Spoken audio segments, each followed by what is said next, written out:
Labdien, labdien! Šodien kopā apskatīsimies burtiņu E un E. Un ciemos pie mums ieradīsies ezis un ēzelis. Ei, sveiki! Es esmu ēzelis Ēriks, un tas ir mans draugs ezis Egils. Mēs šodien dosimies apgūt savus burtiņus.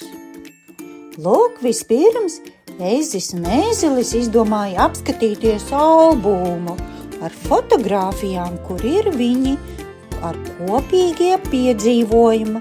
Lūk, ezis un ēzelis. Bet šeit ezītis ir rudenī salasījis eglenes un novācis ērkšķogu ražu. Šeit ziemā, kad ir Ziemassvētki, ir izpušķota eglīte un ciemos ieradies ērglis. Bet šeit jau klāt ir vasara, un ēzelītim patīk gulēt pie ezera.